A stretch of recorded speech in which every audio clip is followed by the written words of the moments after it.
2035 तक अंतरिक्ष में भारत का अपना स्पेस स्टेशन होगा। स्पेसएक्स मिशन पिछले साल 30 दिसंबर को लॉन्च किया गया था, जब इसरो ने अंतरिक्ष में डॉकिंग प्रयोग का प्रदर्शन करने के लिए 2 उपग्रहों SDX-1 और SDX-2 को कक्षा में स्थापित किया था।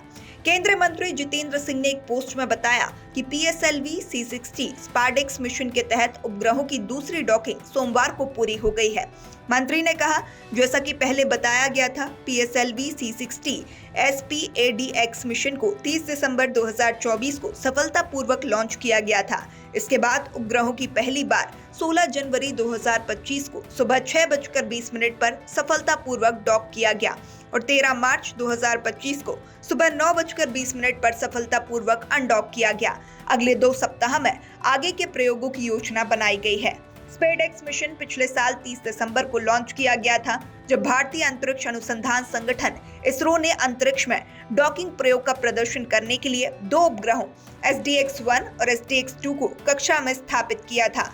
भारतीय अंतरिक्ष एजेंसी ने एक बयान में कहा कि 13 मार्च को 9:20 पर पहले ही प्रयास में स्पेसएक्स उपग्रहों की अनडॉकिंग पूरी कर ली।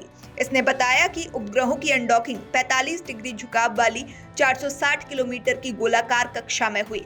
इसने कहा कि उपग्रह स्वतंत्र रूप से परिक्रमा कर रहे थे और उनकी स्थिति सामान्य थी। इसके साथ ही इसरो ने गोलाकार कक्षा में मिलन, डॉकिंग और अनडॉकिंग संचालन के लिए आवश्यक सभी क्षमताओं का सफलतापूर्वक प्रदर्शन किया। 16 जनवरी को हमें एक बड़ी उपलब्धि मिली। हमने दोनों उपग्रहों को सफलतापूर्वक एक साथ डॉक किया। यह एक ही पिंड के रूप में घूम रहा था।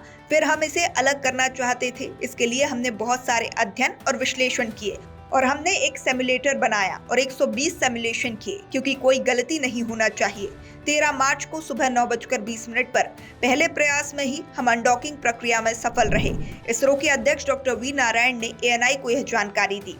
भारत के मानव मिशन के भविष्य के बारे में पूछे जाने पर इसरो के अध्यक्ष ने इस बात पर जोर दिया कि वे किसी भी छोटी सी असफलता से सीखते हैं। हम अपनी और दूसरों की सभी छोटी छोटी असफलताओं से सबक सीखते हैं।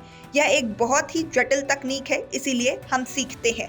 जो भी बाधाएं हैं, हम उनका ध्यान रख रहे हैं और हम जिस तरह से प्रयास कर रहे हैं, उस पर हमें पूरा भरोसा है। भारतीय वैज्ञानिकों का समर्पण कुछ और ही है।